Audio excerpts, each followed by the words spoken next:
शारीपुत्रो बुद्धानुभावेन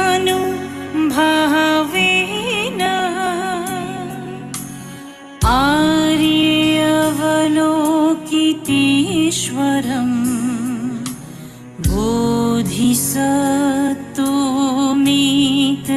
बोधिसत्त्वमेतदवोचत् यः कश्चित् कुलपुत्रो वा कुलदुहिता वा अस्यां गम्भीराया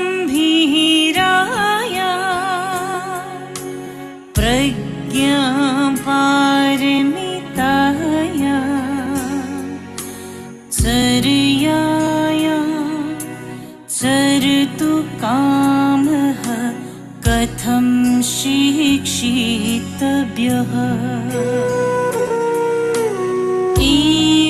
एवमुक्ति आर्यवलोकितेश्वरो बोधिसत्त्वो महासत्तो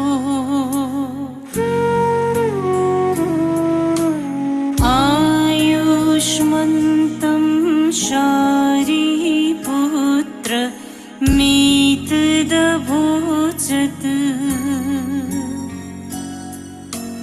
यः कश्चिच्छारीपुत्र कुलपुत्रो वा कुलदुहिता वा अस्यां गम्भीराया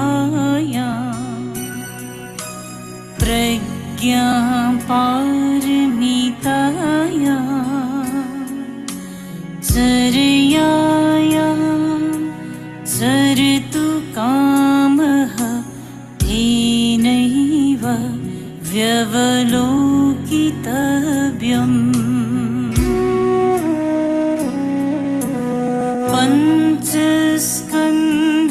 पञ्चस्कन्धांस्तांश्च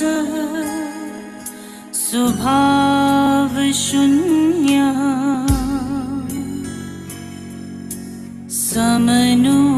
समनुपश्यति रूपं शून्यता शून्यतैव रूपम् रूपान् पृथक् शून्यता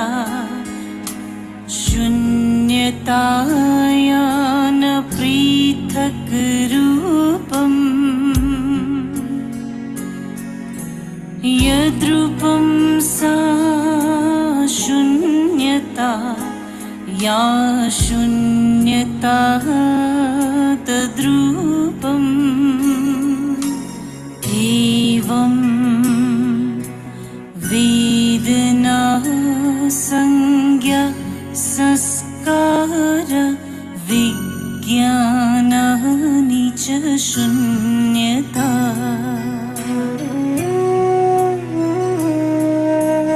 एवं Shariputra सर्वधर्मः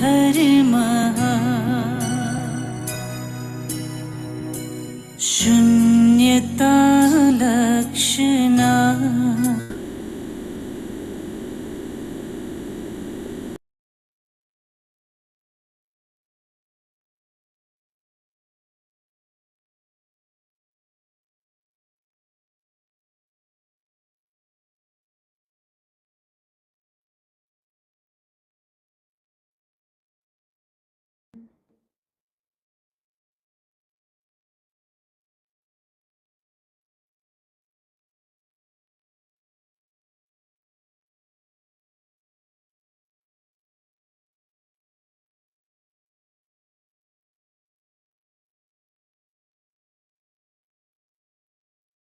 Hello everyone, welcome back to another session, NDC4 session.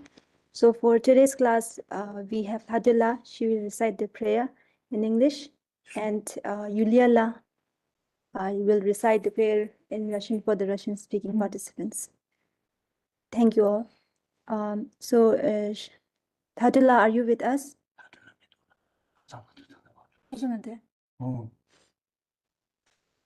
Okay, Hadala is currently downstairs as she has some work. So until she comes, I will recite the prayer on her behalf. Thank you.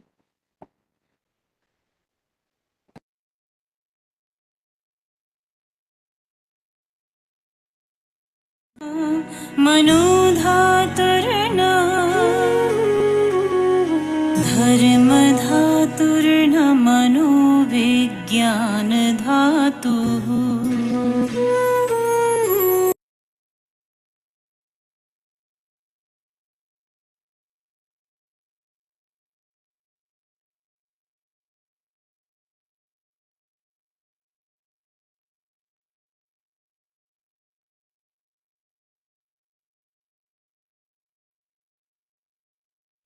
Okay, the preliminary prayers. Let's begin the practice by setting a proper motivation, which consists of 3 parts, while being mindful of both aspects, the object being visualized and the manner in which you visualize it. Refuge field. In the space in front of you, visualize Buddha Shakyamuni, His Holiness the 14th Dalai Lama, and all the Buddhas and Bodhisattvas you regard with veneration. They are looking upon you with immense kindness and unconditional love, just as a mother looks upon her only child. Second, Bodhicitta field. Visualize seated on either side of you your kind parents, mother on the left and father on the right. Additionally, you are accompanied by all other dear mother sentient beings, leaving none aside, and you are leading them in this practice. The purpose of the practice: to manifest the Buddha nature within you, which is the ultimate source of happiness, by removing the 2 mental obscurations: afflictive obscurations, consisting of the afflictions of negative emotions, contaminated karmas, and their corresponding active seeds, and cognitive obscurations, the subtle stains, that is, inactive latencies of the afflictions and contaminated karmas. We will now recite the following verses while mentally invoking their profound meanings and associated experiences. Kangi tutsi nisone tawa thamche pangbeche thambeche ni tenze pa godam thela cha lo. Enthused by great compassion, you taught the Immaculate Dharma. To dispel all perverted views, to you, the Buddha Gautama, I pay homage. Enthused by great compassion, you taught the Immaculate Dharma. To dispel all perverted views, to you, the Buddha Gautama, I pay homage. Enthused by great compassion, you taught the Immaculate Dharma. To dispel all perverted views, to you, the Buddha Gautama, I pay homage. Taking refuge and generating bodhicitta. Sangye chedang choge chonam la chanjo parto dane gyapso che dage chinso gebe chonam tola pencher sangye tobar sho. I go for refuge until I am enlightened to the Buddha, the Dharma, and the Sangha. By my accumulations of the practice of giving and so forth, may I become a Buddha to benefit all sentient beings. I go for refuge until I am enlightened to the Buddha, the Dharma, and the Sangha. By my accumulations of the practice of giving and so forth, may I become a Buddha to benefit all sentient beings. I go for refuge until I am enlightened to the Buddha, the Dharma, and the Sangha. By my accumulations of the practice of giving and so forth, may I become a Buddha to benefit all sentient beings. In dependent origination, there is no ceasing, no arising, no annihilation, no permanence, no coming, no going, no separateness, and no sameness. I prostrate to the consummate Buddha, the supreme among all teachers, the one who taught this peace, which is free of elaborations.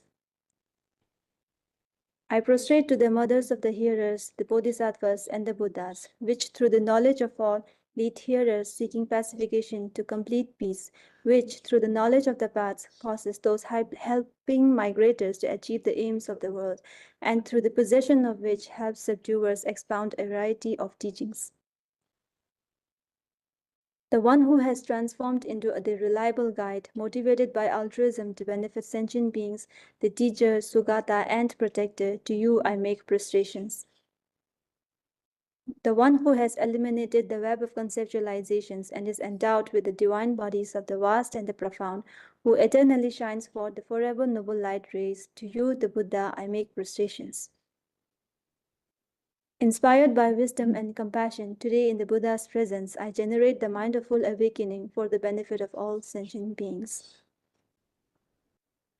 the essence of dependent origination mantra. We will now recite the mantra along with Geshe-la's recording.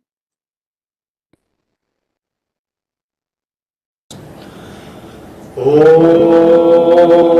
ye dharma hetu prabhava hetum tesham tathagato yavatat tesham chayo nirodha evam vati mahashramanaye swaha. Om ye dharma hetu prabhava hetum tesham tathagato yavatat tesham chayo nirodha evam vati mahashramanaye swaha. Om ye dharma hetu prabhava hetum tesham tathagato yavatat tesham chayo nirodha evam vati mahashramanaye swaha.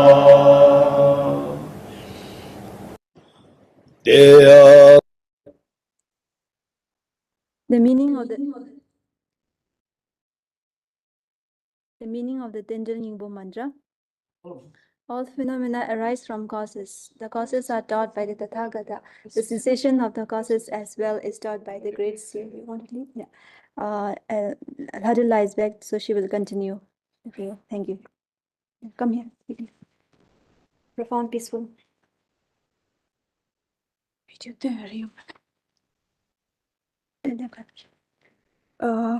Tashtalik, everyone. Profound, peaceful, elaboration-free, clear light and non-composite, such is the nectar-like dharma I have discovered. Finding no one to fathom this teaching, in silence I'll retire into the woods. Beyond utterance, thought, and expression is the perfection of wisdom, which is unborn, unceased, and has the nature of space. It is the object of apprehension of self-realized wisdom. To you, the mother of the Buddhas of the three times, I pay obeisance. The four seals of the Buddha's teachings. All composite things are impermanent. All contaminated things are of the nature of suffering. All phenomena are of the nature of emptiness and selflessness. Transcending sorrow is peace. The Guru is the Buddha, the Guru is the Dharma, likewise the Guru is the Sangha. The Guru is the source of everything wholesome. I go for refuge in the Guru. By the sound of the vibrant drum of Dharma, you liberate all beings of miseries. I beseech you to kindly remain and give teachings until the end of the expanse of billions of eons. The Buddha does not wash the negativities of beings, nor does he remove their miseries by his hands.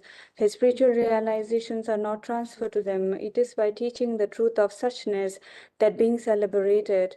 With folded hands, I beseech the Buddhas of all directions to shine the light of Dharma for all bewildered in misery's gloom. Instructions on parting from the four attachments. If you are attached to this life, you are not a spiritual practitioner. If you are attached to your own self-interest, if you attach your own self-interest, you have no bodhicitta. If there is grasping, you do not have the view.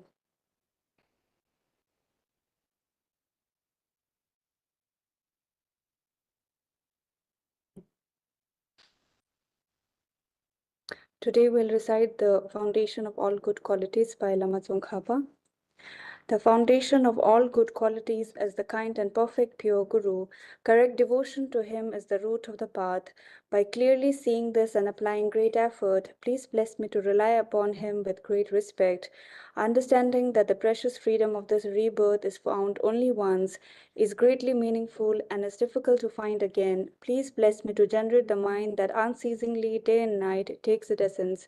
This life is as impermanent as a water bubble. Remember how quickly it decays and death comes. After that, just like a shadow follows the body, the results of virtuous and non-virtuous karmas follow. Finding firm and definite conviction in this, please bless me always to be careful, to abandon even the slightest negativity and accomplish all virtuous deeds. Samsaric splendors are unsatisfying and unreliable. Seeking them is the door to all suffering. Recognizing these shortcomings, please bless me to generate a strong wish for the bliss of liberation. Led by this pure thought, mindfulness, alertness, great caution arise. The root of the teaching is keeping the Pratimoksha vows. Please bless me to accomplish this essential practice. Just as I have fallen into the sea of samsara, so have all mother migratory beings. Please bless me to see this train in Supreme Bodhicitta and bear the responsibility of freeing migratory beings. Even if I develop bodhicitta, but I don't practice the three types of morality, I will not achieve enlightenment. With my clear recognition of this, please bless me to WhatsApp audio. Please bless me to generate quickly within my mind stream the unified path of calm abiding and special insight. Having become a pure vessel by training in the general path, please bless me to enter the holy gateway of the fortunate ones, the supreme Vajra vehicles. At that time, the basis of the accomplishing the two attainments is keeping pure vows in Samaya. As I have become firmly convinced of this, please bless me to protect these vows and pledges like my life. Then, having realized the importance of the two stages, the essence of Vajrayana, by practicing with great energy, never giving up the 4 sessions, please bless me to realize the teachings of the Holy Guru. Like that, may the Gurus who showed the noble path and the spiritual friends who practice it have long lives. Please bless me to pacify completely all outer and inner hindrances. In all my lives, never separated from perfect gurus, may I enjoy the magnificent dharma by completing the qualities of the stages in the paths, may I quickly attain the state of Vajradhara. Meaning of the mantra of the Miksema mantra in English first. You are the Aryavalokiteshvara, great treasure of non-referential compassion, and Arya Manjushri, master of flawless wisdom, as well as Arya Vajrapani, destroyer of hordes of demons without exception, Lamatsungkhapa, crown jewel of the sages of the land of snow, Losang Trakpa, at your feet I make prostrations. Now we'll recite the Miksema mantra in Tibetan. Me se ve te she re si ti me ke be wa po ja be ya ka che ke be su ke so ka pa lo za ta be ja bla so wa de me se ve te she re si ti me ke be wa po ja be ya ka je ke be su ke so ka ba lo sa cha be sha la so wa de me se ve te re si ti me ke be wa po ja be ya ka she ke be su ke so ka pa lo sa ta be sha bla so wa te. Now we'll recite the Heart Sutra mantra with Venerable Geshe-la's recording.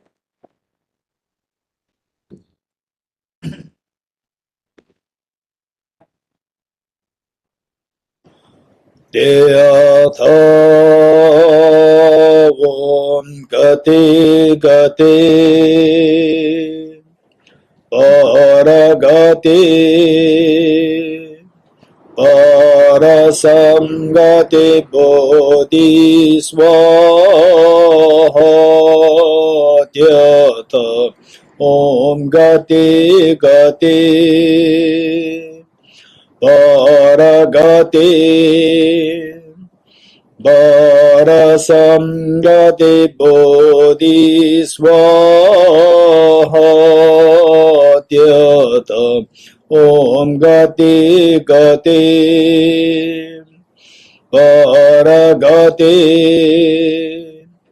Parasamgati Bodhi Swaha Tyatam Om Gati Gati Paragati Parasamgati Bodhi Swaha Tyatam Om Gati Gati Paragati Parasamgati Bodhi Swaha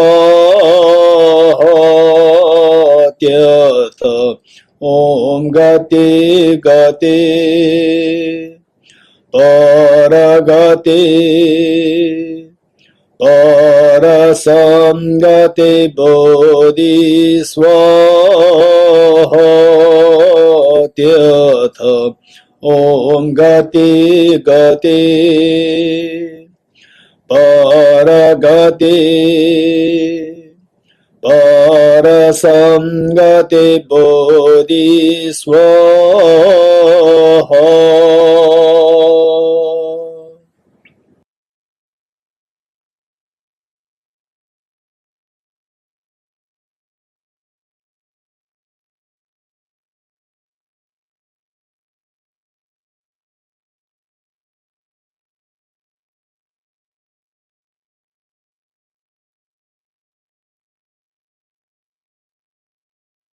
Okay, thank you, Dinshila, and thank you, the Kamasjula, Stenzil Hajula, and Ramayana, and Yulela, and Bemla, as indicated by the Kamasjula, Yulela, and the Stenzil Hajula. Let us reinforce the visualization of all the Buddhas and Bodhisattvas in the space in front of us as so loving, caring, and embracing. And also let us reinforce the visualization of your two grandparents and all of family members and all their mother sentient beings around you. And the purpose of this practice is to awaken our Buddha nature, the seed of perfection, the seed of full awakening, seed of Buddhahood, which is present within all of us, irrespective of who you are, what your background is. We all have the seed of perfection. So our job is to awaken this seed. For that matter, two things required. In the first place, we need to revolutionize our thinking. We've been so addicted to thinking in one way, whereby we attract all miseries, dissatisfactions, sadness, tears, and so forth. And this is all brought about by one set of thinking. So now we need to revolutionize this chronic thinking into something very different. Where we otherwise always tend to have being very selfish, we try to be more compassionate towards others. Where we are being bound by the lack of the vision of the reality, we try to see the very broad reality and the very profound reality of mutuality of interdependency between us, others, and you and the environment. So this entails understanding of the interdependent origination. With this in mind, and the Buddha very clearly indicated that where you have one quality, everything will be attracted to us. And the Buddha rhetorically asked this question as to what this one quality is. And the Buddha responded by saying that it's great compassion. So where you have the great compassion, then automatically all of the good qualities will be attracted within us. So with this in mind, let us invoke the spirit of the most refined understanding of the great compassion, which is bodhicitta. So let us invoke the spirit. May I become Buddha for the benefit of all dear mother sentient beings.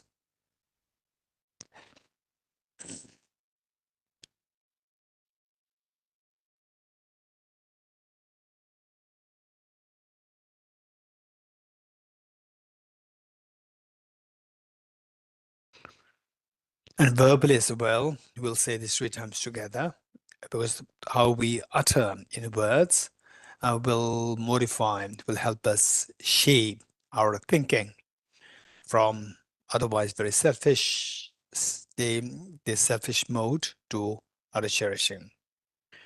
May I become Buddha for the benefit of all my dear mother sentient beings. May I become Buddha for the benefit of all my dear mother sentient beings. May I become Buddha for the benefit of all my dear mother sentient beings.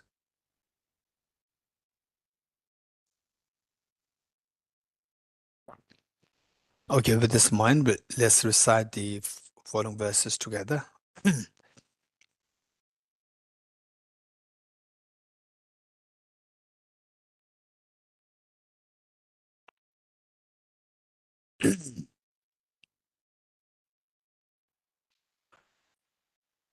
I go for refuge to the triple gem. I confess the negativities individually. I rejoice in the virtues of all the beings. I hold the precious Buddha in my heart. I go for refuge until I'm enlightened to the Buddha, the Dharma, and the Supreme Sangha. I generate the mind of bodhicitta to resolutely accomplish the aims of others and myself. Having generated the mind of supreme enlightenment, I invite all sentient beings to be my guests and shall engage in the delightful and excellent practice of full enlightenment. May I become Buddha to benefit all sentient beings. I go for refuge to the triple gem. I confess the negativities individually. I rejoice in the virtues of all the beings. I hold the precious Buddha in my heart.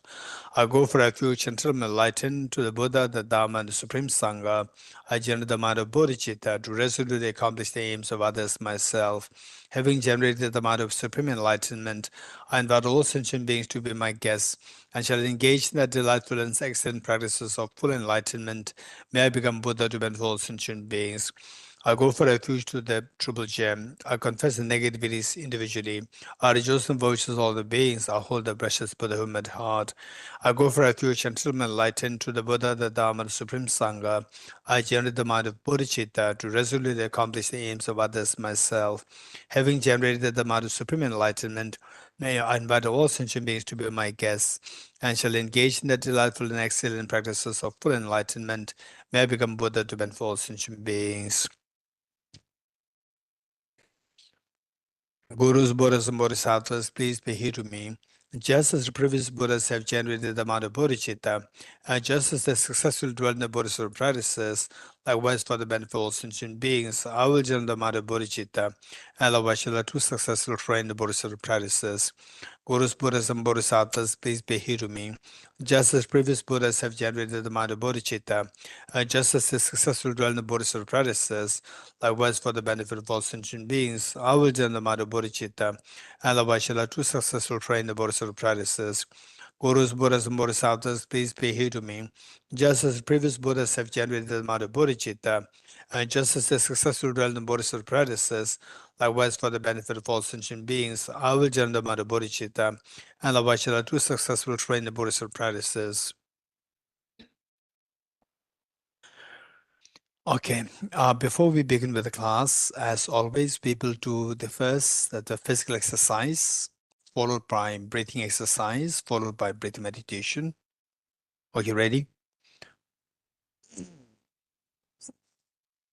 For the physical exercise, let's hold the 2 knees, backbone upright, 2 knees with your arms straight, and then particularly the shoulder, right shoulder in, and try to bring it as close to the left knee as possible. 3 times, ready? 1, 2,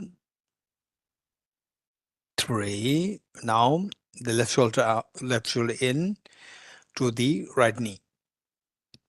1, 2, 3. Again, right shoulder in, 1, 2, 3, good. Left shoulder in,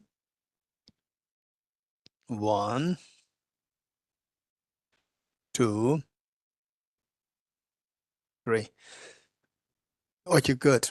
Next, breathing exercise, for which let's stretch your 2 hands in the front.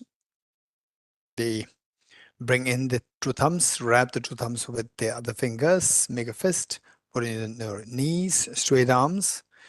With this, then pull through your knees, legs, ribs, then through in the front, and then on your left side, like this. Then the index finger out, block the right nostril, take 3 breaths.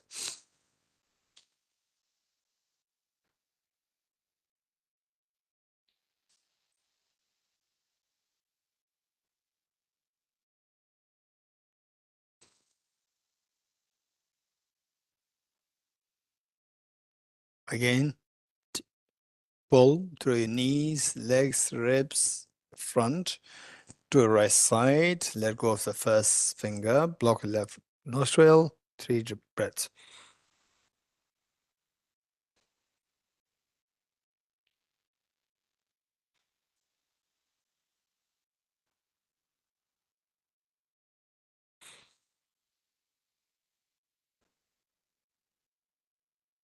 Again, pull through your knees, legs, ribs in the front. On your knees, breathe through both nostrils 3 times.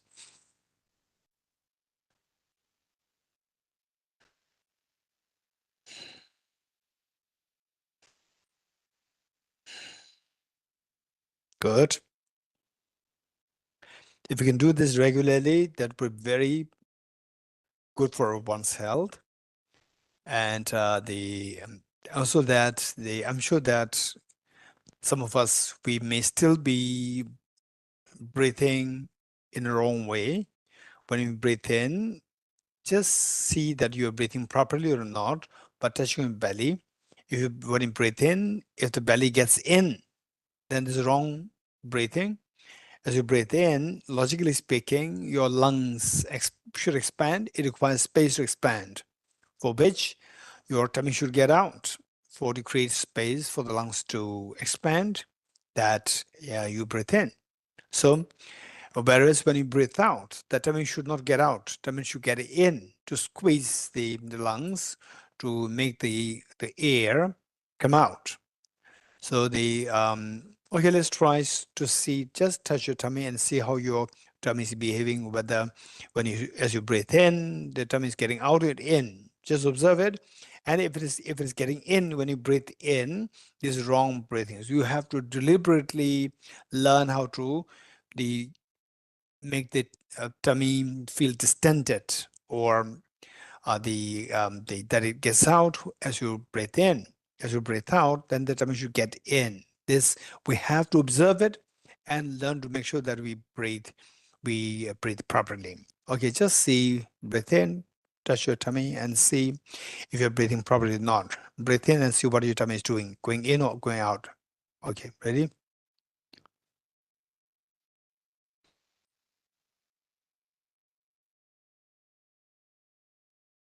Breathe out.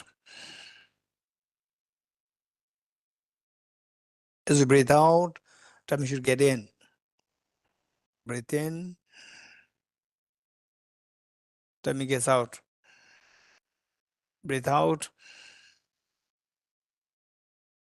Okay, so this basic breathing exercise is so important. If you don't know how to breathe properly, and you may think that I'm not breathing, of course I've been breathing for the last 20 years, 30 years, 40 years, 50 years, but many of us, we breathe wrong, in the wrong way. Okay, so having done this, next is the breathing meditation, or shamatha meditation, single point meditation, 5 minutes, and just focus on any object of meditation. Like for the beginners, you can just count the breath. Just count. Breathe in, focus the mind on the breath. Just empty your mind of any other thoughts. Focus the mind on the breath. As you breathe in, breathe out. Just make it very normal breathing. Breathe out, breathe in, combine together, makes one cycle. So keep counting this: one, breathe in, breathe out, one, breathe in, breathe out, two, breathe in, breathe out, three. This is what we do for 5 minutes. For younger ones, those in your 20s, and perhaps some of you in 30s, it can be like 60 counts. For elders like us, for olders, I should say, like us, it may be like 60, 70, or even 80 cycles. It depends on the age and the health. Okay, ready? 5 minutes.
Okay.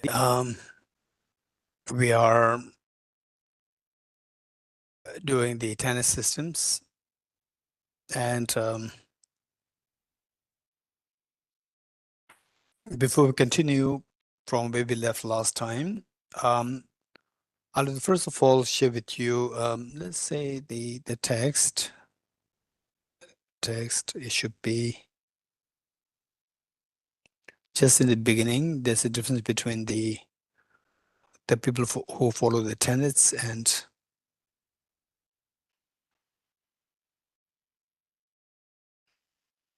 okay.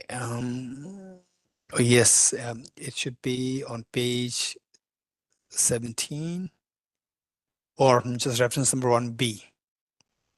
Reference number 1B. Yes, it's just okay. Reference number 1B and okay.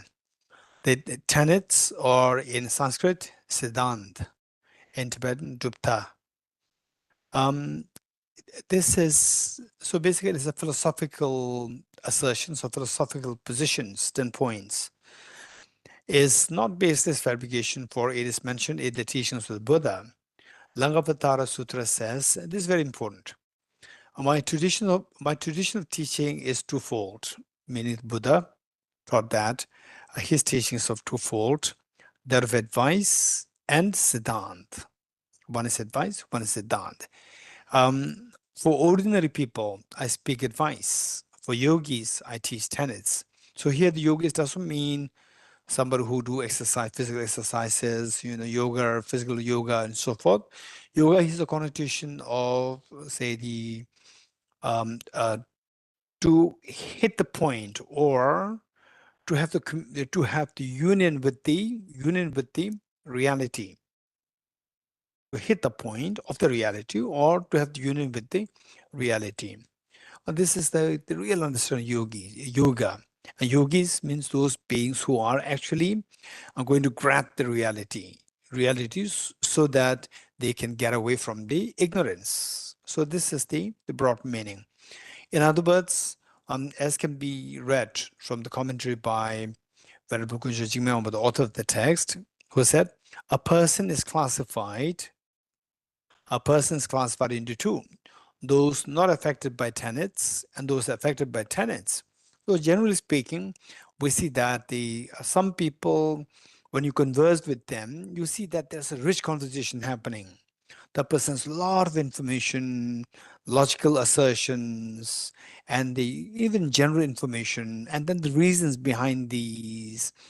And whereas some other people, when you talk about some basic concrete facts, they don't have the facts. It's more like, oh, I like this, I like that. Shall we go there? Shall we meet? It's like socializing. And of course, socializing is not really bad. It's not bad.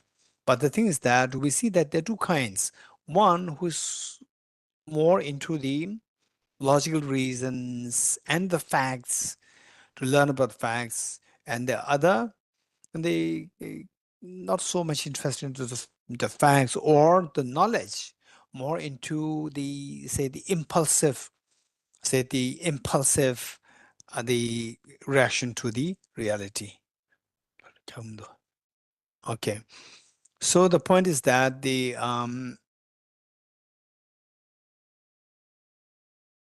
okay, so those people who and of course we need to maintain open mind. Number one, we need to maintain open mind. Number two, we need to meet the proper information. If you are somebody who wants to learn, who wants to grow in your knowledge, and then you maintain an open mind, then you meet with the correct information. With an open mind, you will not be biased. You will not close your door to from knowing the correct information, or say the correct knowledge. Whereas those people who do not maintain open mind, who are very the bias, then they think that, oh, what I learned from my teacher, this is perfect. I don't want to learn anything else from somewhere else. This is very close-mindedness. So there you will, the chances for you to not know the reality is great because you are not objective in approach. Today's modern science is it takes, so the basic principle behind the modern science is the need to be objective. This is so important, a quality. And meanwhile, yes, we need to encounter with the good information, the say the varieties, the deep, profound, the vast information. And again, for that, you should be ready to inquire more. And then the desire to learn. So oftentimes people, they don't have the desire to learn. So they are just carried away by the intuitive thinking or by impulsive the modes. So this is people who are not into the tenets. Those who are more into learning, these people are known as the tenet holders. Okay, so let's see this. A person is classified into two: those not affected by tenets, those not affected by reasonings, the information, knowledge, or other, and versus those affected by tenets. The former, the one who's not affected by the tenets, the former is one who is not exposed to the study of the philosophical treatises. So they are more driven by the mundane happiness, where where will I get more? I'll be more happy, comfortable, easy, and not really keen on enriching one's knowledge. The activating your cognitive and the faculty. But the point is that and some of you may think that yes, that's true, I'm more into this category, but you can become somebody who is to be affected by the tenet system, provided you're exposed to that direction. From all of us here who attend this Nalanda diploma course, Nalanda master's course, or you have some inclination for knowledge. This is so precious. So finally, as we learned from other sources, we see that the happiness that we are seeking, happiness, there are so many, the levels, the sense of ease, sense of fulfillment that we are seeking. It has various levels. And how do we attain the higher and higher levels of the sense of fulfillment, happiness, joy, whatever? It is determined by the profundity and the richness of your cognitive, the activation, cognitive, the knowledge. So the alongside this cognitive knowledge should influence our effective thinking. And the effective thinking of embracing others more with universal compassion makes you a happy person to know things more, the reality more deeper and more vast. You get a lot of solutions to many of the problems, because for the problems we say in many places where in order to get the solutions, you seek the help of other people and you pay.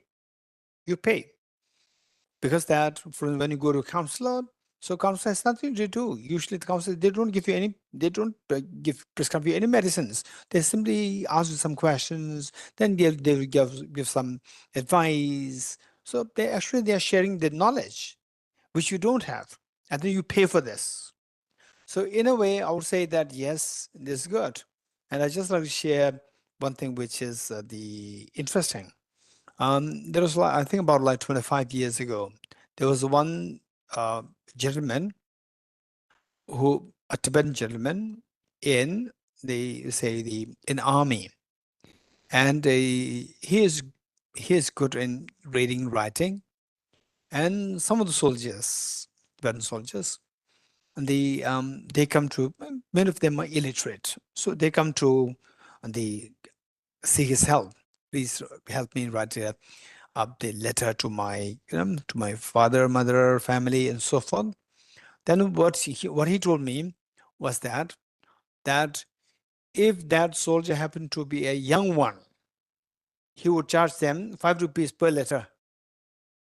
If the soldier is an old one, old meaning who crossed 40, who did not get the opportunity for education, he would do it for free. Why he charged 5 rupees? In those days, it's very expensive. 5 rupees. Today's like 500 rupees. 500 rupees today, or perhaps like 1,000 rupees. And why he charges that? To tell these people, these young people, that don't be lazy. You have to learn. You can do it yourself.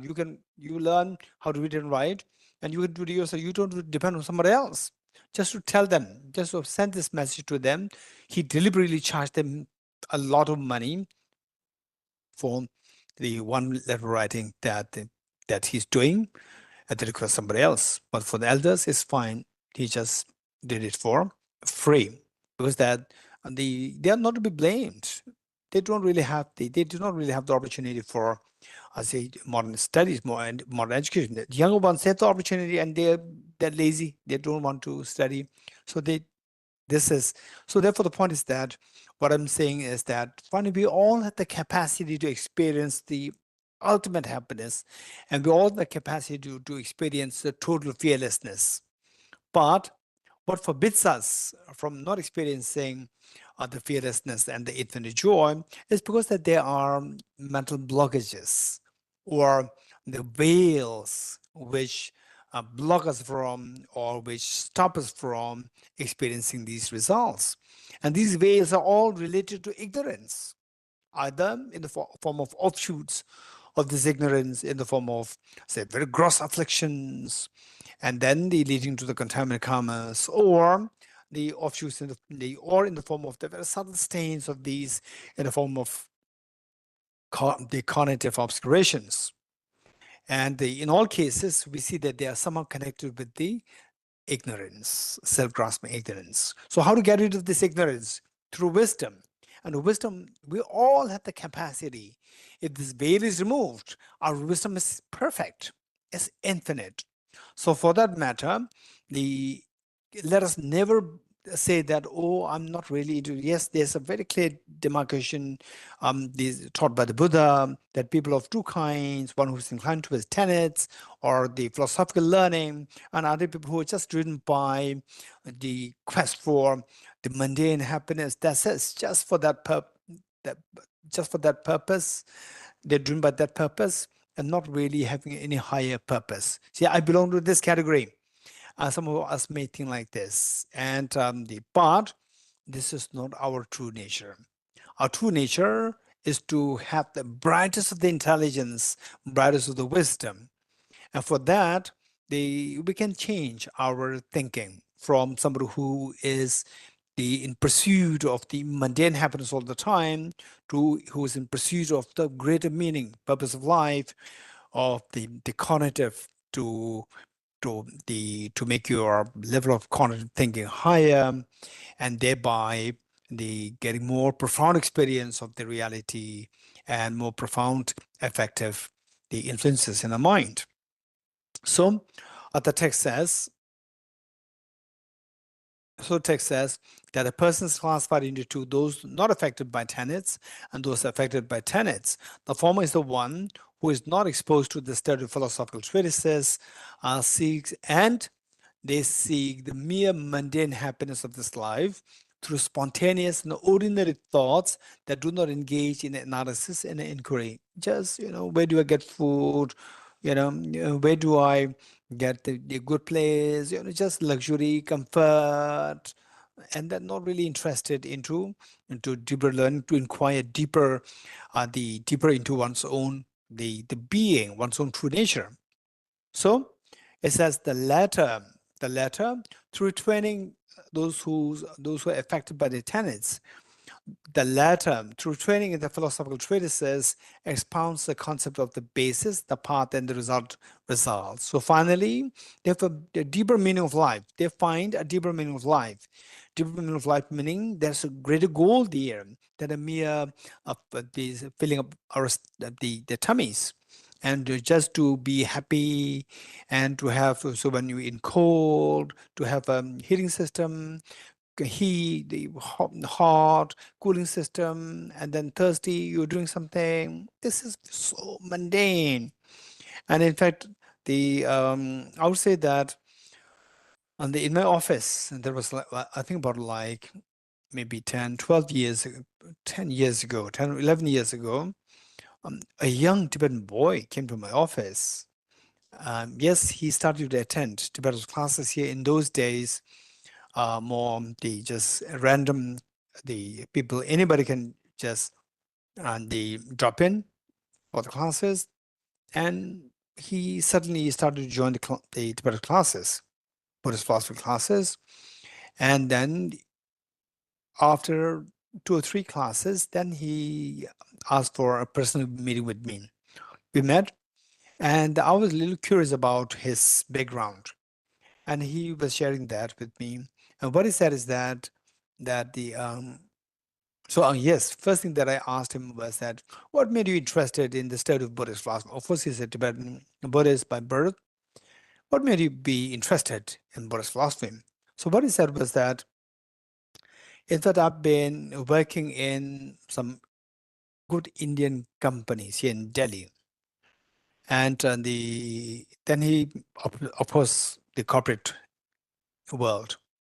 Then he said that going to this office on so he being a bachelor, and early morning he gets up, say like, oh, it's already say like 6 o'clock now. I have to rush to the office. So he hardly gets breakfast. So he had to rush to the office. Then by like 6, 7 in the evening, he would come back. He was already very tired and watch some television, meant to just get some rest. And then while watching television, he would fall asleep. And the next morning, again, oh, it's already 6 o'clock, I have to rush. So then he said that I worked like this for like 3 years.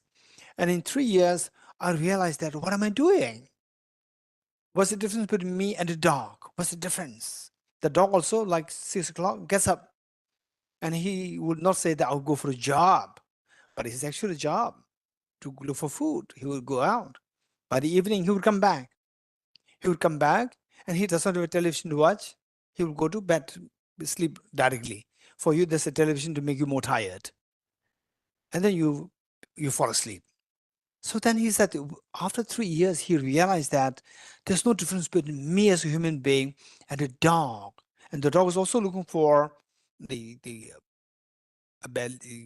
food.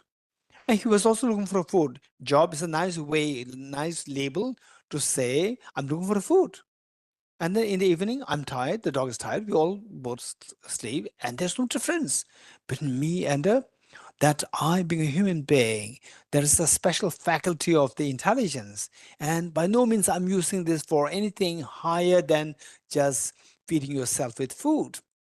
So then he said that something is missing, and if this is how my life passes by, it's going to be a big regret for me eventually. So therefore, he started to explore where can we deactivate our cognitive, say the thought process, which is what is lacking in the case of the animals, with human beings have, and where can I activate it? And then he came to know about Tibet House, and he started to join. This is how he articulated this concept is what he went through. He did it so well.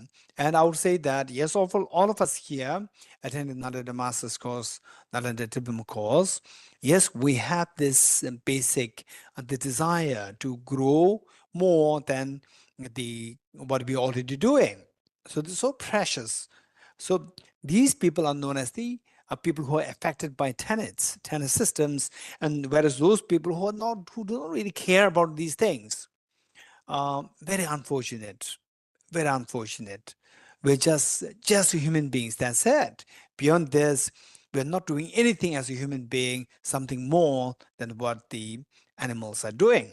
So with this in mind, this is so important for us. Okay. So it says the latter through training in the philosophical treatises, the beings were influenced by the ten systems. Philosophical treatises expounds the concept of the basis, the path, and result, which means that they think of a higher goal. Higher goal is a result, and to attain that goal, there should be a system to take you there. That system to take you to that desired goal is known as the path. And to have this, to create this path, we have to know the reality. We have to know the reality. For example, let's say that oh, I need to have a car to get to my workplace, and then your workplace is the space, or the place between where you are to the workplace is very bumpy road, and then say oh, I need to have a car because it takes long time to get there to my workplace. And for the car, what car is available, and you go for the best of the cars, very smooth cars, very expensive, smooth. But these cars are not meant for the bumpy roads. So what are you trying to, the car that you're trying to buy, which is supposed to take you to your desired destination, you are trying to create that on a totally unrealistic way, because the car should suit the road, and if the road is too bumpy, these very tiny, small, the sleek cars, they're not really made for that. They should be very tough. The car which should suit the road. So the point is that the path that you want to create to take you to the desired destination goal, this path, you have to know the reality. So the basis here meaning the reality. So we have to know the reality, on the basis of which then we can create the proper path.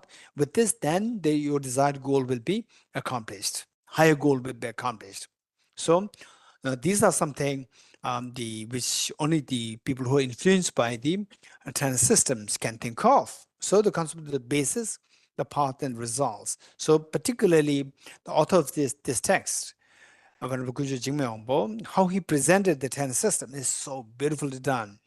And he did it on the basis of these three basic the points, that all the 10 systems, be it the non-Buddhist 10 systems or Buddhist 10 systems, within the Buddhist 10 systems, Vaibhashika, Sautrantika, Chittamatra, Madhyamaka, and we are all expected to know all these labels. The four different philosophical schools, we expect to know that, and each one of these are being taught in the form of the three principles: the basis, the path, and the results. So this is one thing that we need to know. Then the next thing that I'd like to also share with you is that given that this is NDC4, and then for not in master's course, then we study the text word to word by word, we study that. But for the NDC4, we have only about like 7 sessions. One we already did. This is the second one. We have another 5 more sessions. So because of which we are to do this quite quick, and I'm not going to go through the text word to word, and instead I simply want to pick up the salient points of each of the 10 systems, particularly the 4 Buddhist 10 systems. So we are expected to know all these labels by heart. And before we go through these 4 10 systems of Buddhism, there is a classification of the Buddhist 10 systems into 2 groups. One is, first, in the first place, let's say Vaibhashika, Sautrantika, Chittamatra, and Madhyamaka.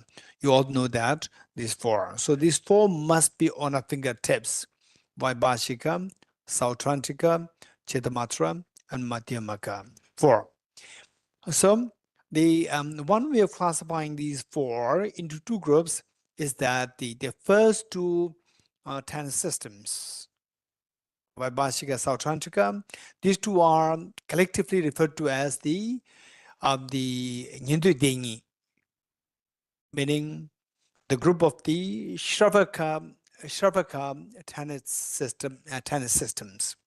The group of Shravaka meaning those who seek personal liberation, and within that, those who seek personal liberation of the Shravaka tradition. So Shravaka tennis systems. Shravaka tennis systems. Within the Shravaka tennis systems, there are 2, Vaibhashika and Sautrantika. Then the other 2, Chittamatra and Madhyamaka, These two tenet systems are known as the Mahayana tenet systems. Mahayana tenet systems. Okay. So now, some of you may be who are more exposed to the Shravaka path, Mahayana path, and so forth. You may be a little confused that, okay, thus far, when you talk about the Shravaka, Pratigbuddha, Mahayana, they're all related to your personal goals. It's not really about the tenet systems. It's not about what philosophy that you believe in. It's more about the goals that you are seeking, the practice that you do, the practice on the basis of what goal that you are seeking. If the goal is like personal liberation, then you're following the Sharvakayana and Pratigbuddhayana. Whereas if the goal is for all sentient beings, for you to become enlightened, for you to become Buddha, for the benefit of all sentient beings, then your practice becomes the Mahayana. But here the 10 systems is purely philosophical.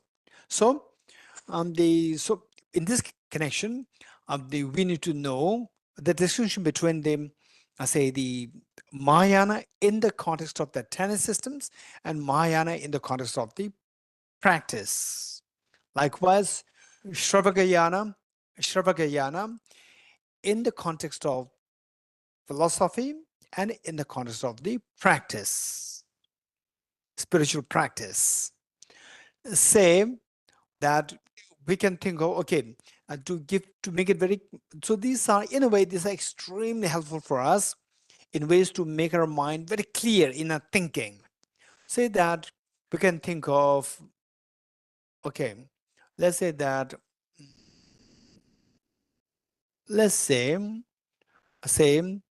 an American following Tibetan Buddhism. It is not necessary that a person should be Tibetan. An American following Tibetan Buddhism, an American following Chinese Buddhism, an American following Theravada Buddhism. It is not necessary that you should be Chinese to follow the Chinese Buddhism. It's not necessary you should be a Tibetan to follow the Tibetan Buddhism. So they can be an American but following Tibetan Buddhism, and they can be what? They can be Tibetan following what? American capitalism. Right, whatever American, whatever system, right? American technology, right? American science. America has a lot of contribution in modern science and technology. Tibetan following that doesn't mean that you should be American. So likewise, say that the Shravakayana in general, without specifying, without being qualified by the, say, the tenet system and so forth, then it can just refer to your spiritual practice. Mahayana in general, without specifying Mahayana tenet systems, without qualifying the Mahayana with the tenet systems, it can refer to your personal spiritual journey, spiritual practice, like the Bodhisattva path. Whereas when you say the Mahayana tenet systems, that's very different. For example, like say, we can have like somebody who is following the Mahayana tenet system, but following the personal liberation path. What examples do we have? Let's say that the Shariputra, who attained the Sharavaka's enlightenment, nirvana, okay, let's say he was not a Mahayana practitioner, but his philosophical tradition is that of the Madhyamaka philosophy. Because of that, he was following the Mahayana philosophy, but he's not following the Mahayana spiritual path. He's following the personal liberation spiritual path.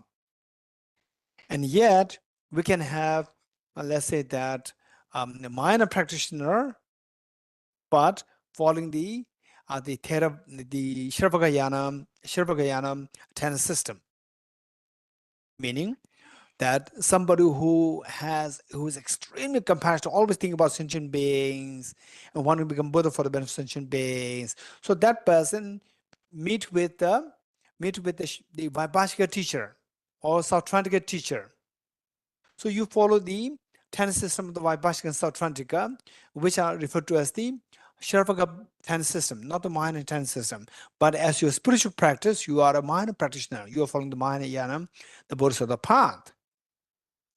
And some people, they can be, let's say that the personal liberation seeker, not thinking about the Mahayana path, and they also follow the Sharvakayana of the Ten systems, like person who seek personal liberation and following the Vaibhashika teacher or Sautrantika teacher. Okay, how many of you got the distinction between these two things? The Mahayana spiritual practitioner and Mahayana the tennis holder. The difference between these two. How many of you got the answer? Raise hands. Offline. Good. Online. Good. Okay, you got it. And if you need more examples, just feel free to ask questions, have some debates, discussions in your education portal. Okay, this is something that we need to remember. And therefore, what I would say is the best would be if somebody seeks the Mahayana path, meaning that you are working for the benefit of all sentient beings. May I become Buddha for the benefit of all sentient beings. At the same time, in philosophy-wise, to embrace the Madhyamaka philosophy, and that I would say is the best. But some of you may not agree with me. You may say that, so why you are biased towards the Madhyamaka philosophy? Why not Chittamatra? Why not Vaibhashika? Why not Sautrantika and so forth? That's a personal choice. But why I'm saying that this is best is for the reason that it's not about, for example, say if I say which language is the best, right? Or Tibetan language is the best. This is very chauvinistic, I would say. Very chauvinistic. Philosophically speaking, there's nothing wrong. For example, say if somebody asks me which is a better philosophy, which is a better, which is more sophisticated, Newtonian physics or quantum physics, I would say quantum physics is superior. There's nothing wrong. It's not that I'm being so indifferent towards Newton. I'm being so, the unkind towards Newton. No, it's not about the personal, the affinity, meaning that affinity towards individuals. It's about the philosophy. That's very different. So this is the meaning of the need for us to be objective in our approach.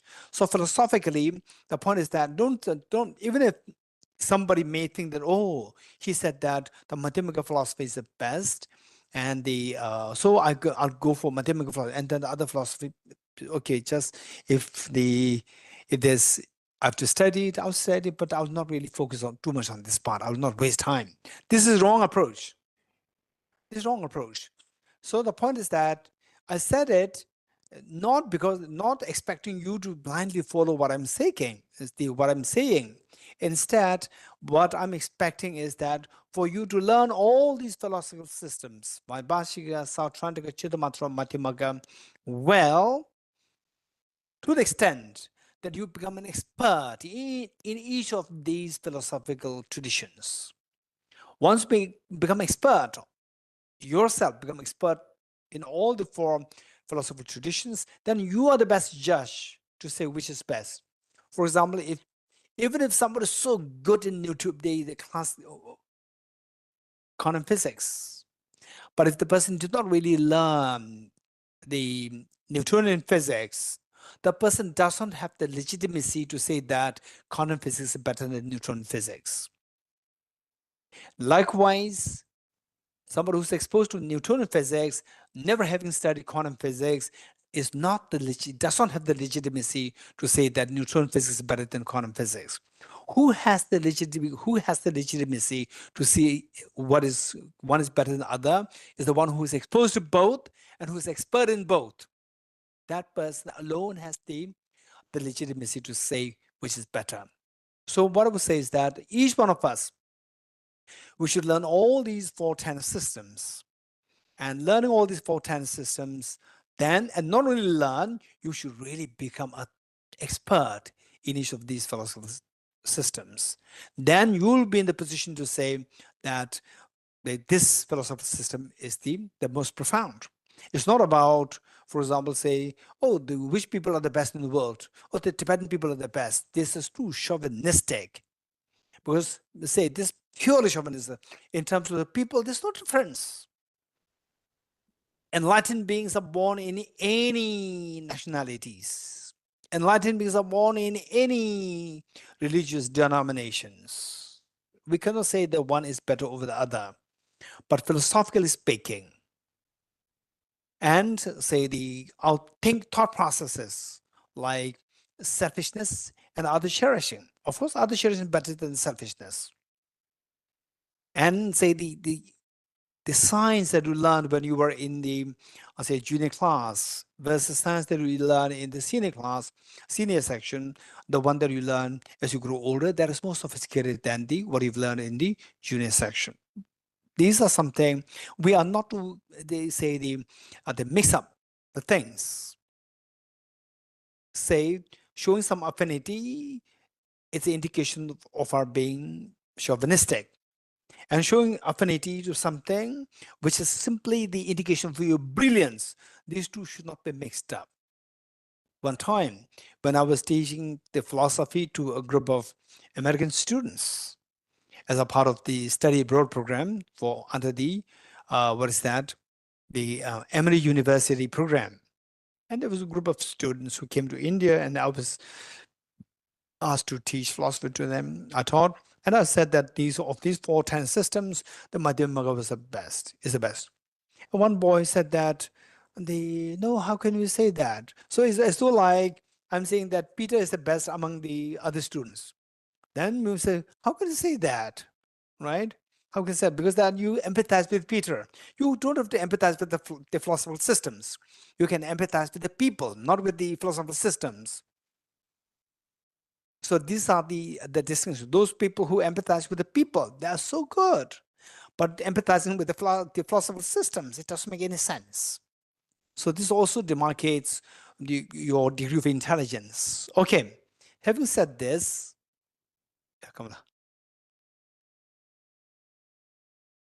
Kamala, deep into philosophy, yeah.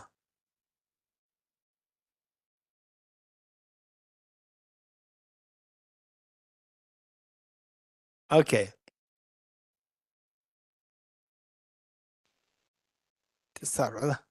All right. Okay. So with this in mind, now let's plunge into Vaibhashika philosophy directly, the 10 system directly. And as I said earlier, the author of this text, it is not necessary that when you talk about the 10 systems, it's not necessary that it should be taught in the form of the basis, the path, and result. But this author, Venerable Kunjo Jigme Wangpo, they picked up this style of the teaching 10 systems, the basis, the path, and the result. And this is amazing way of doing it. It gives you a very comprehensive picture. It tells you there's a purpose for us learning the 10 systems, the goal, the result. And to attain the result, you must follow a particular path, a set of paths. And to create these paths, you must know the reality. This is so beautifully done. So with this in mind, let's go to the Vaibhashika. And so basically and yes, this the textbook, you see that, okay, but just for information, I did also I like to bring it to your notice that this text, the author, the Precious Garland on the 10 systems by Venerable Guju Jigme Wangpo. So there already existed one translation and a commentary on this by the most venerable Geshe Subala and Professor Jeffrey Hopkins. And the title of the book is Cutting Through Appearance. And the Narad Master's Course Batch 1, about like 6-7 years ago, 2016, when we first launched this, and then we were desperately looking for the textbook. And then the Narad Master's Course, we had the first batch, we had about like 460 students. And we can't really, it's a very complicated matter. the copyright issues are there. So we could not really we can't imagine to use this text by translated by Venerable Geshe Subala and Professor Jeffrey Hopkins, for the reason that we can't they ask all the students to buy this book, because some can afford, but some cannot afford. So we become so desperate. And what it do? Copyright issue is a big issue. So then it compelled me to translate it. So what we're using is my own translation. And this translation, anybody can download it for free. Anybody can make copies out of this. Whoever likes to use this for your education purposes, you can use it for free. Anybody can use it for free, no copyright issues. Only those people who want to do some business out of this, my translation, then you have to seek permission. Otherwise, if you're not interested in business, only wanting to spread the knowledge, feel free to use this for free. Okay, this is my translation. Free for anybody use it. And those who like to have the hard copies, Tibet House, we print the copies whatever is required for the use of the people who are interested. You can then request for your own copies. Okay. This is one clarification that I'm making, and the Cutting Through Appearance, the book by Venerable Geshe Subala and Professor Jeffrey Hopkins. I went through this to some extent, and the book is really good. It was really good. And of course, just as my own book, my own translation, not book, my own translation. And if somebody is so precise to look for with the perfectionist eyes, you're bound to see some mistakes here and there. So likewise, any translation, even the best of the translations, we do see that some mistakes here and there. But overall, we should be extremely grateful to all these the wonderful scholars, and most of these scholars who are involved in these translations, most of them are genuine practitioners.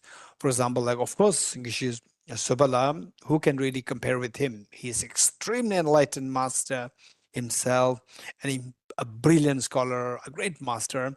And Professor Jeffrey, I have an incredibly great respect for his service to Buddha Dharma, and his scholarship is amazing. And yes, of course, I had we had meetings on several occasions.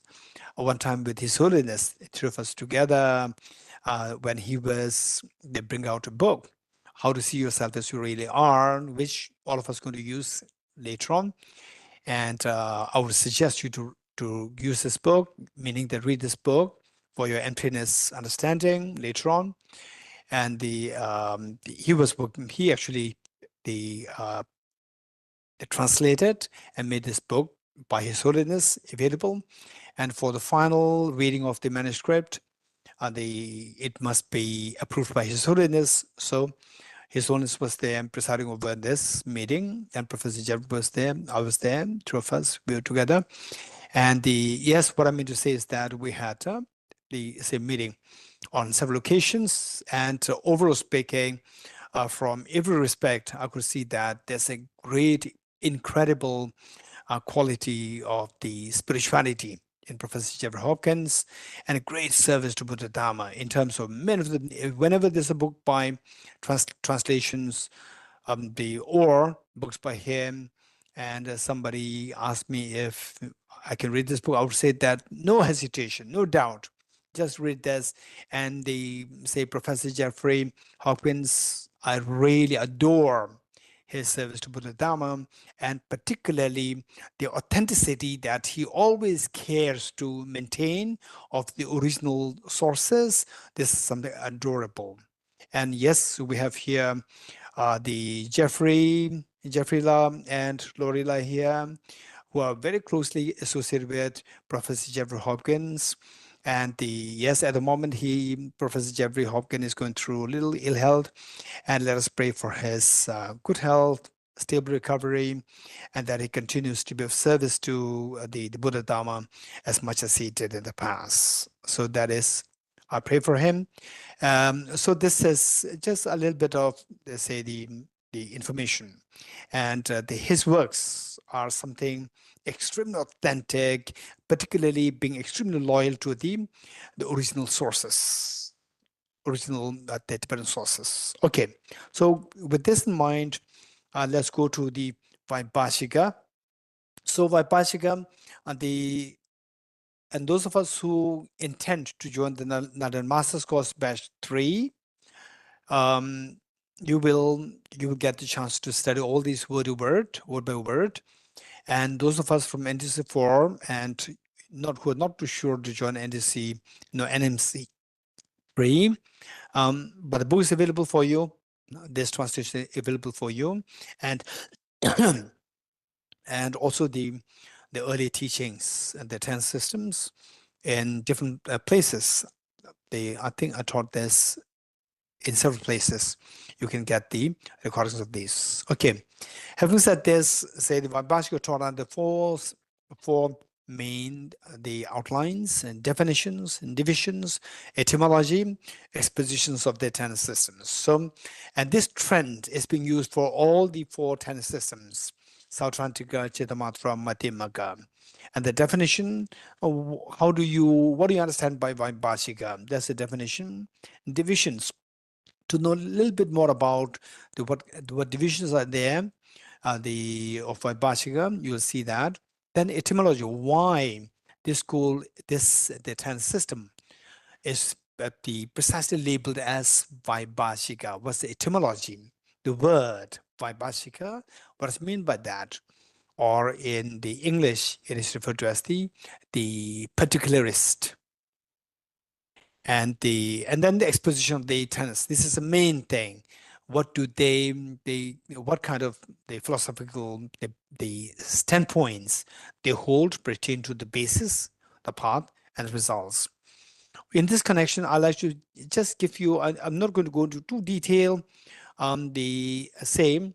The first is Vaibhashika, the ground, and then the Sautrantika, Chittamatra, Madhyamaka, and how these 4 are put in this particular order is to tell us that progressively it becomes subtler from the first through to the 4th. Progressively, the 10 systems become subtler, which means the Vaibhashika's thinking, the 10 system is very close to the ordinary people's thinking, how we think.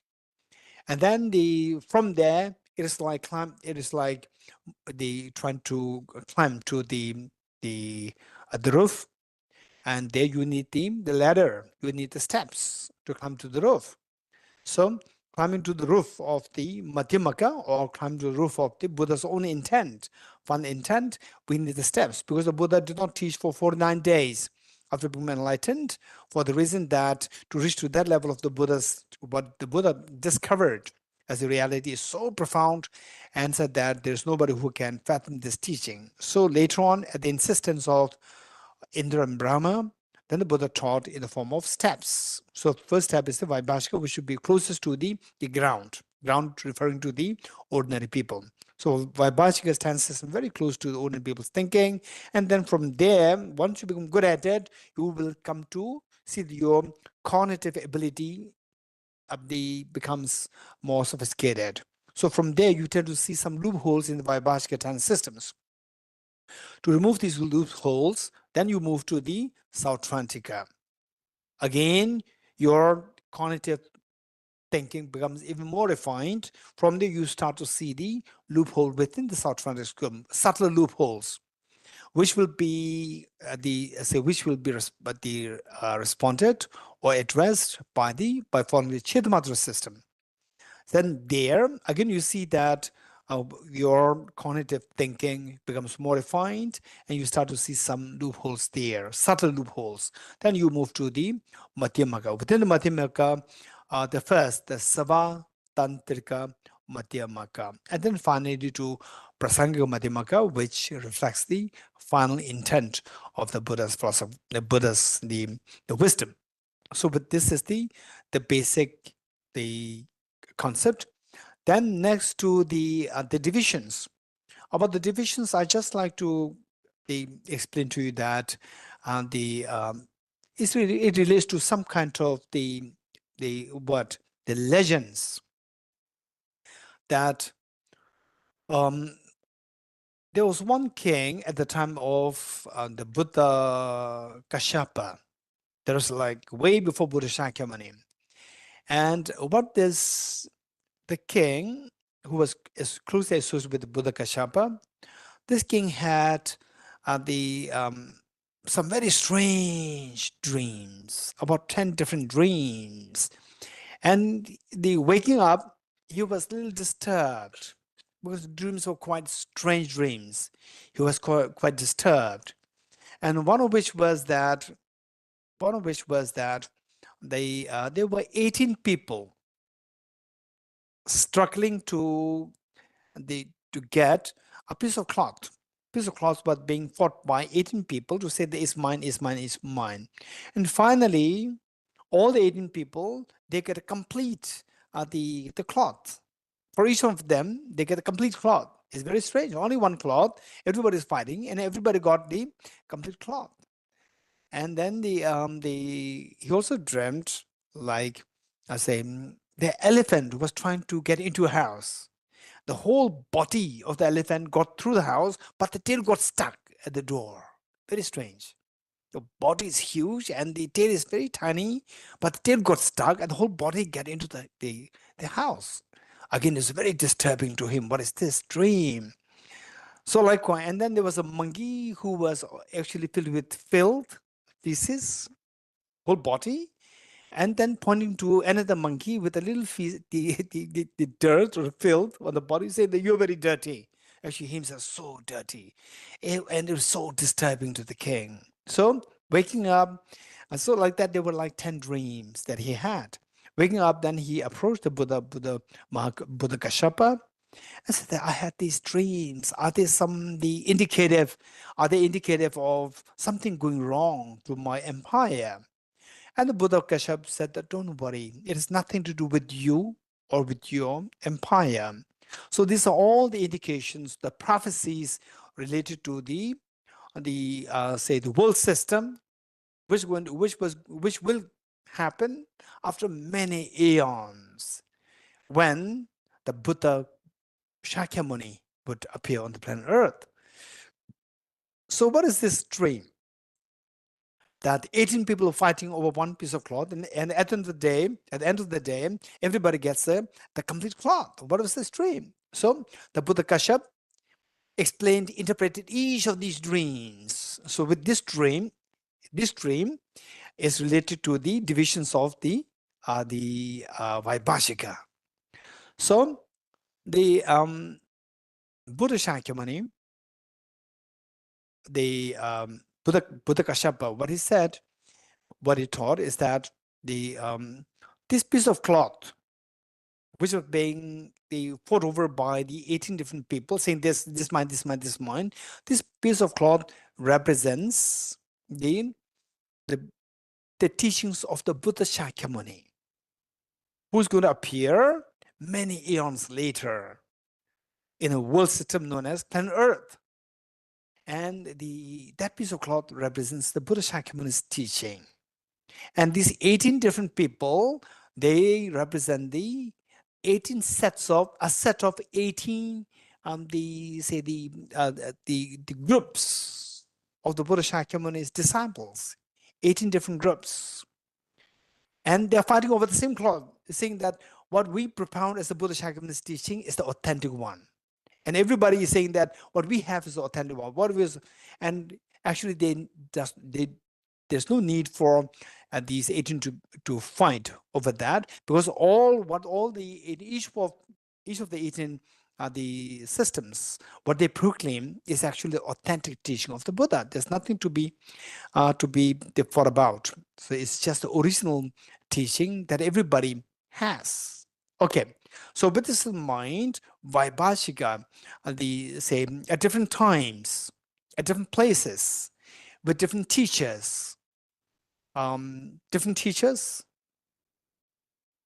meaning the students of the Buddha, some very prominent ones, respected, and the students of the Buddha, who become renowned teachers. So, for example, like Mahakashapa himself, Ananda, and the Buddha's own the son, the Arhat Rahula. He also became a very prominent teacher. So all these great disciples of the Buddha, great teachers, because they are very prominent teachers, they have their own group of students. And then the students, they started to have the one group. So that way, these 18 different groups came into being, um, uh, depending on the what teachers, depending on the say the different teachers at different times and at different places. So these 18 groups came into being. So these are known as the 18 divisions of Vaibhashika. Okay, this one we're classifying the Vaibhashika 10 systems, and then also more precisely into the locations. Vaibhashikas which the spread more widely around the Kashmiri in India, Kashmiri location, and Vaibhashika which spread more in central India, Magad. And so because of the location, again the Vaibhashikas, they are divided into like 3 or 4 divisions. So these divisions are there on the basis. And then these 18 divisions, they say they have minor differences there, minor differences. And so for example, when they recite the Pratimoksha Sutras, in what language they recite, they differ in some reside in Prakriti language, some reside in our branch, some reside in Sanskrit, some reside in Pali, and so forth. The language in which they recite the heart, they recite the Pratimoksha vows and so forth. What kind of logos they use, there are minor differences. Otherwise, the basic the tenor systems and the practices just remain the same. Even today, even today we see that the Buddhist the traditions in terms of the core teachings of the Buddha, we see that they're just the same. And if you're wondering, where are these 18 divisions now? Where are these 18 divisions of the Vaibhashika today? So what we can say is that from the 18, only 3 are left. From the 18 Vaibhashika systems, only 3 are left today. One is Theravada. Today, what we see as we say the world over, the world of Theravada Buddhism. That is one. Then the other one is Dharmagupta tradition. And then still another one is Mool Sarvastivada tradition. Number 1, Theravada.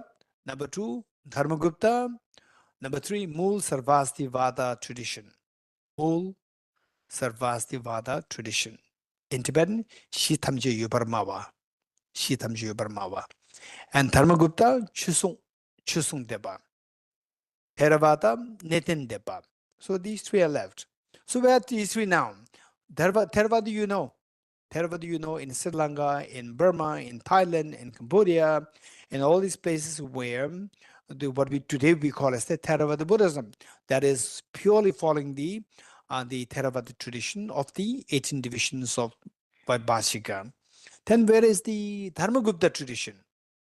Dharmagupta tradition, okay, in the first place, before we go into Dharmagupta and Mulasarvasavada tradition, what I will say is that Vaibhashika tradition is the very foundation of the Buddha's teachings. The 10 systems as founded by the Vaibhashika is the basic foundation of Buddhism. Which means that if you look at these 3, they're like the 3 sisters or 3 brothers. All the 18, they are like the 18 brothers or 18 sisters. That's it. It's just everything is just the same, except for say in what language you recite the sutras, and what are the logos, and so forth. Just minor differences. Everything is just identical. And then now of what is left of the 18, 3 are left, and so everything is just the same.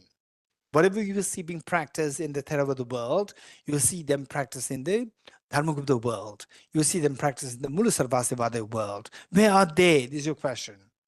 The Dharmagupta tradition is what we find in the Chinese Buddhism. Chinese Buddhism, The ground is the Dharmagupta tradition. It's just the same. If you look at the monks, nuns, the practices that the confession ceremonies, or the practice of the practice of the what monsoon retreat, all these are just identical. So Dharmagupta tradition. Then the Mul Sarvastivada tradition is the Tibetan tradition. But in Tibetan tradition, isn't what Theravada are doing, what the Tibetans doing, what the Chinese do, they're very different. They're not like the twin sisters or twin brothers. Yes, you have to know some additional information. So basic trend is just same. Only if you go deep into Chinese Buddhism, only if you go deep into Tibetan Buddhism, then you will see that it's just the same. It's just the same inside. Now, why the Chinese Buddhism, Tibetan Buddhism seems very different and from Theravada and Tibetan Buddhism, they also differ between the two. Why? Okay, for this, what we need to keep in mind is, in terms of the personal liberty, the thought of the renunciation related to your personal practice, the renunciation practice, pratimoksha, personal liberation practice, is just the same in all the three traditions. Now, the Chinese tradition, on top of the personal liberation intent, renunciation, they added the bodhicitta. They added the bodhicitta, which is the Mahayana teaching. And Mahayana teaching, we see that this has two categories. One is the Sutra Mahayana teachings, the Mahayana system, and the Tantra Mahayana system. So Chinese Buddhism added the Sutra Mahayana system. On top of the renunciation, they added bodhicitta. They added bodhicitta, which pertains to the Sutra Mahayana system. Then Tibetan Buddhism, on top of the renunciation, which is based on the Mula Sarvastivada tradition, they add the Sutra Mahayana plus Tantra Mahayana. All three are stacked in the Tibetan Buddhism. In Chinese Buddhism, only two things are stacked: personal liberation intent or the renunciation practice based on Mula Sarvastivada, and then the bodhicitta is added according to the Sutra Mahayana. Theravada have the foundational teaching of the Theravada Buddhism.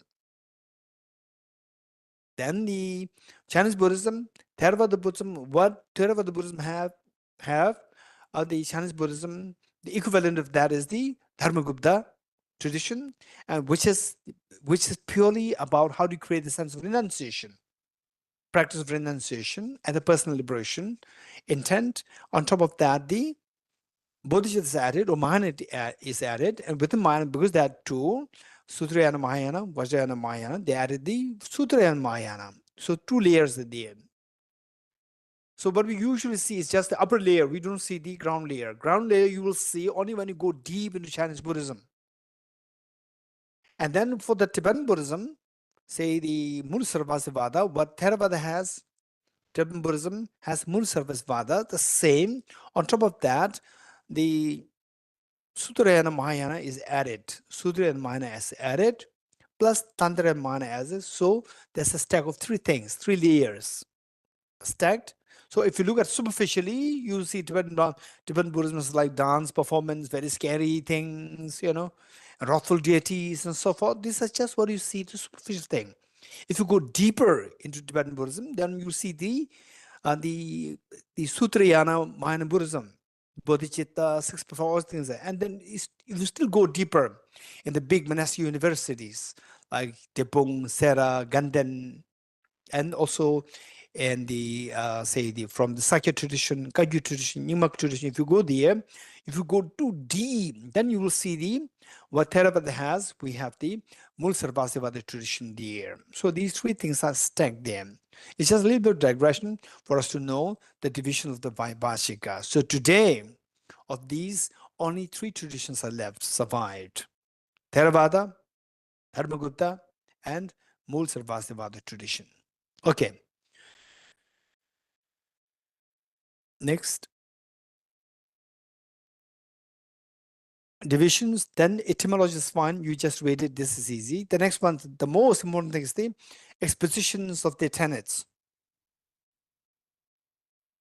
What philosophical things they study. So this, I like to go a little deeper meaning that I'll go into more detail so that you will learn the trend. Once you learn the trend, the same trend will be used for Sautrantika Chidamantra Madhyamaga.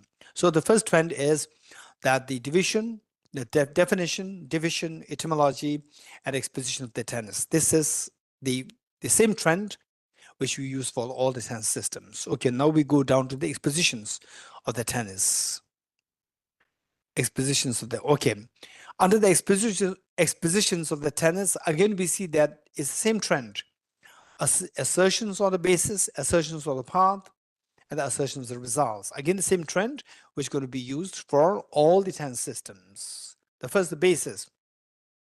Assertion basis, again, we see that is of two kinds. Basis meaning the reality, that the reality that we live in. So the reality that we see, there are two things. One is the object and a subject. You cannot think of any reality which doesn't fall under one of these two the categories, object and subject. So the path, the basis, the path and result, the basis split into two, the object and subject. So this trend, if you have it as a template in the study of the tenet system, according to Venerable Guruji Jigme, but this will be greatly beneficial for us. Okay, now the object. Under the object, so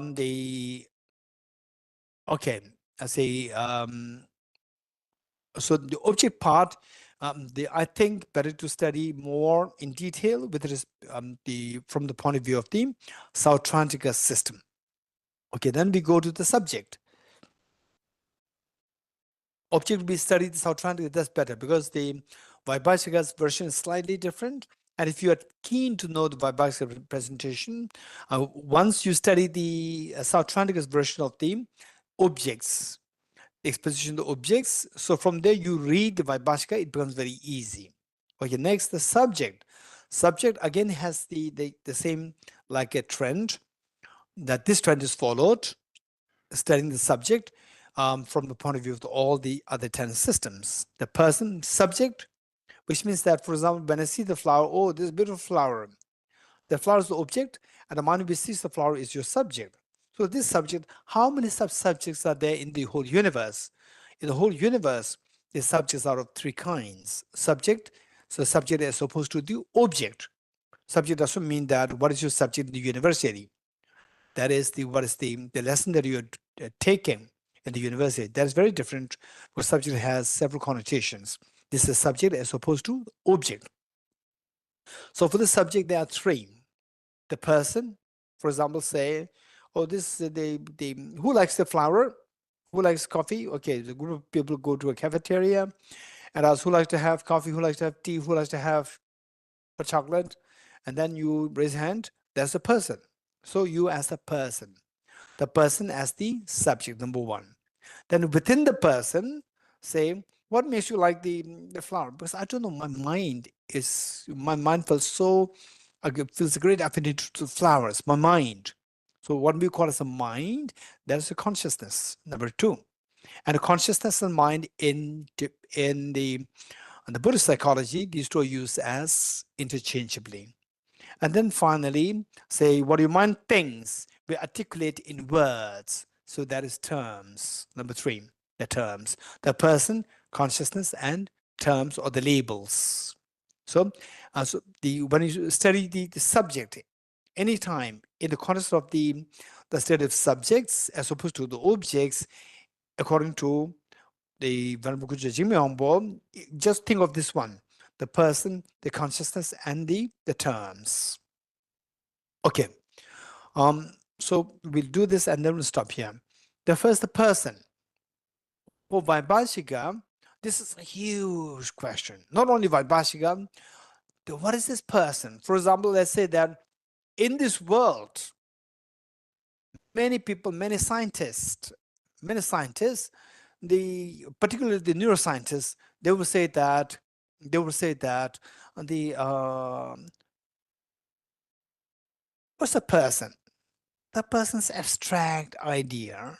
It's just your body, the body in the brain, body in the mind, and even the mind is just a brain. That's it. It's just a physical composition that makes your body, the brain, and the whole. That's it. That's the person. There's no person outside this.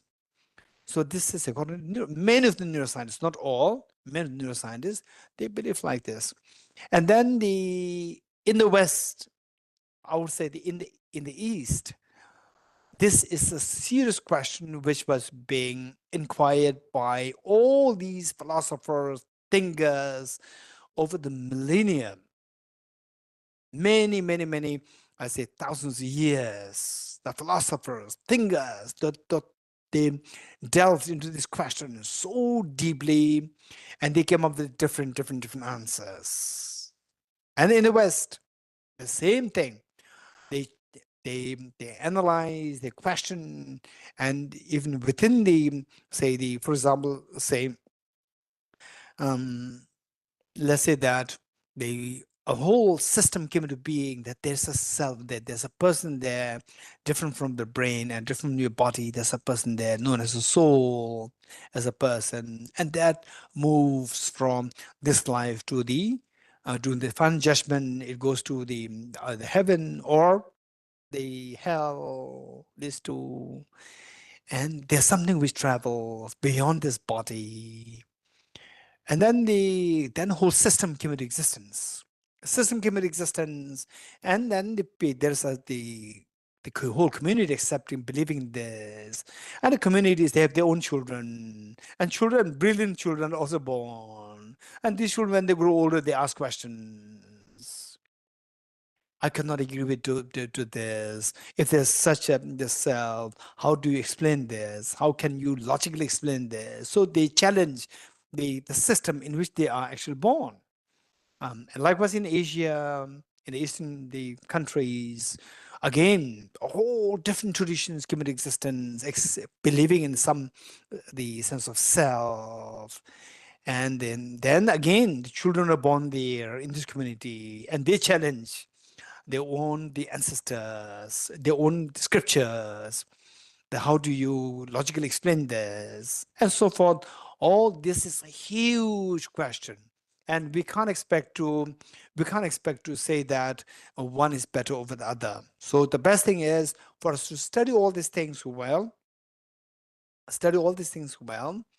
and then on this basis, then you decide what you think is most sensible, what is most logical. And you're going to decide. I won't say you decide. I will not leave it on you. You will be the one. You will automatically decide on your own what makes sense, what doesn't make sense. So our job is to study all these different Tanist systems, not only the Buddhist Tanist systems, even the non-Buddhist Tanist systems. They say the whatever. Or even today, we see the Western philosophers. There are so many Western philosophers who have their own expositions on what constitutes the self. They have their own thoughts of what constitutes the self. And like in the Asia, in the Eastern tradition, again, there are so many philosophical traditions. They all came with the different the systems. And in fact, we see that once one system came to being, then the next set of the philosophers, they come in Asia, in the West also, and they try to reject something, expand, add something, and make it slightly different. Some of they are the contrast. They come with contrasting ideas. Some people, they just elaborate something, differ a little bit. Otherwise, the basic trend as what constitutes the self is they maintained. So whatever is the case for us, where should we begin with? So I personally would say that the best thing to begin with is that what do you want? Is there something in you who wants happiness, who doesn't want suffering? Is there something in you? Yes, yeah, I'm the one. Right? Who is that person? I'm the one who wants suffering, who don't want suffering, who doesn't want COVID. I'm the one, right? And if it's a complicated neighbor, I don't want. I want the neighbor to go away, I will leave, right? There's a self there. Start from there, empirical self. Then talk about the soul, atma, or impure self, substantial self, whatever. Study all these things, and then you will judge. This is the best thing. And meanwhile, don't create any complications in the community. Don't, fight in the communities. Don't say any dissension in the community. Let the community flow. Create peace in the community.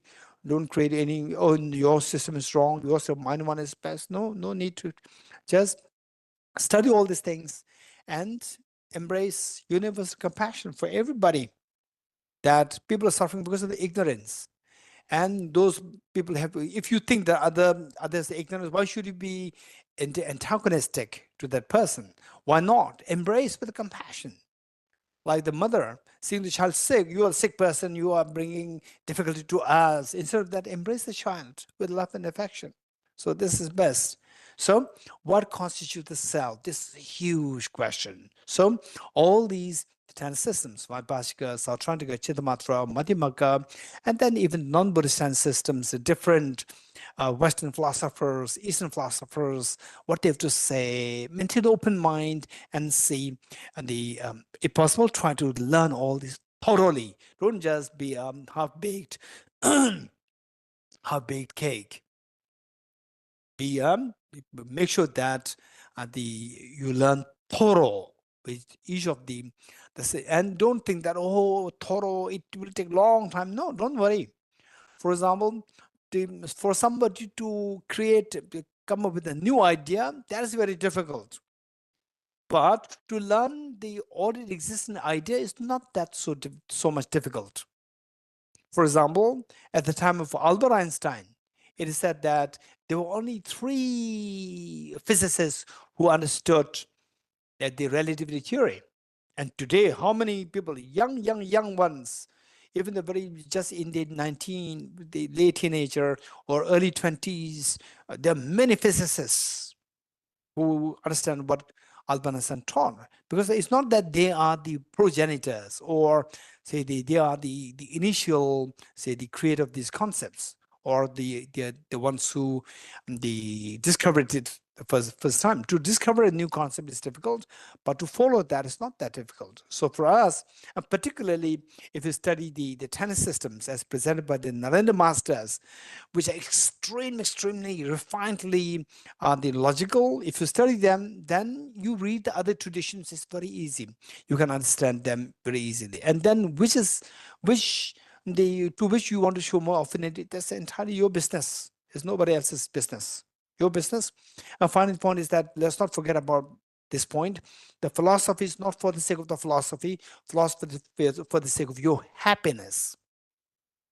The philosophy is not for the sake of distracting your happiness. Oh, my philosophy is the best, your philosophy is not good. And then the happiness increase or the anger increases. Anger increases. This is not the purpose of philosophy. Purpose of philosophy is to expand your happiness. When does your happiness expand? Is when your compassion expands. So these philosophical differences that you see should be a means for us to expand our compassion so that your happiness increases, which will only help to bring harmony in the community rather than the divisions in the community. Okay, today we'll stop here.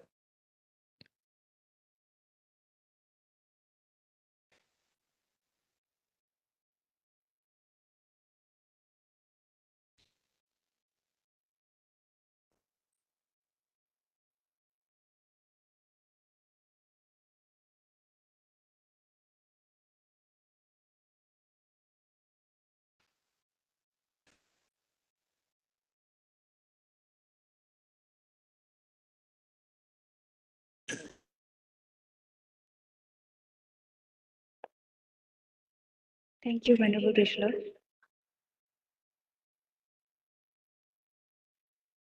Additional dedication prayers. In the land encircled by snow mountains, you are the source of all happiness and good. All-powerful Chandrusik Tenzin Gyatso, please remain until samsara ends. Just as the brave Manjushri and Samanthabhadra too realize things as they are, also I dedicate all these merits in the best way that I may follow their perfect example. Chanchu sem chorim poche ma ke pana ke gyurche Kevanya Bamevaya Ong Dupe Varsho. May the Supreme Bodhicitta that has not a reason arise and grow, and may that which has a reason not diminish but increase forevermore. May the poor find wealth, those weak with sorrow find joy. May the forlorn find new hope, constant happiness and prosperity. May all who are sick and ill quickly be freed from their illness, and may every disease in the world never occur again. May the frightened cease to be afraid, and those bound be freed. May the powerless find power, and may people think of benefiting one another. By the merits I have accumulated, may every single being abandon all forms of wrongdoing and perpetually engage in virtue. May they never be parted from the mind of bodhicitta, and may they always engage in the bodhisattva's conduct. May they be cared for by Buddhas and relinquish the actions of devils. May no living creature ever suffer, commit wrong, or ever fall ill. May no one be afraid or belittled, or their minds ever be depressed. May all the pains of living creatures ripen solely upon myself, and through the might of the Bodhisattva Sangha, may all beings experience happiness. I dedicate all these roots of virtue with dedication praised as the best by all the Buddhas who appeared in the 3 times, so that I might perform the noble Bodhisattva's deeds. Now we'll recite the Heart Sutra mantra thrice. Tayatha Om Gate Gate Paragate Parasam Gate Bodhi Swaha Tyatha Om Gate Gate Paragate Parasam Gate Bodhi Swaha Tyatha Om Gate Gate Paragate Parasam Gate Bodhi Swaha. Thank you, Venerable Geshe-la, Dipesh-la, Karmala, Ravyang-la, and Russian team. Now we'll join Venerable Geshe-la for 3 prostrations.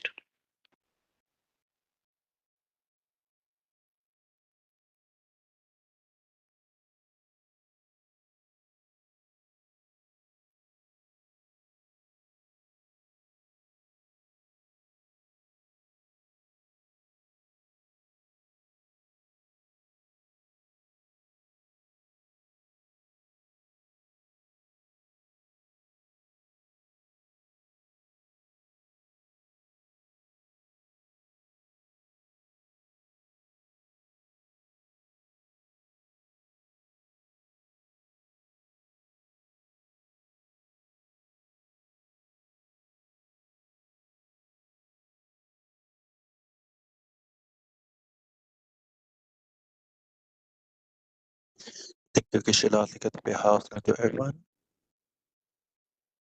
Thank you, Geshe-la. Thank you. Geshe-la. Thank you, Tibet House. Geshe-la. Thank you, Thank you, everyone. Thank you, Geshe-la. спасибо, до свидания. Tibet House.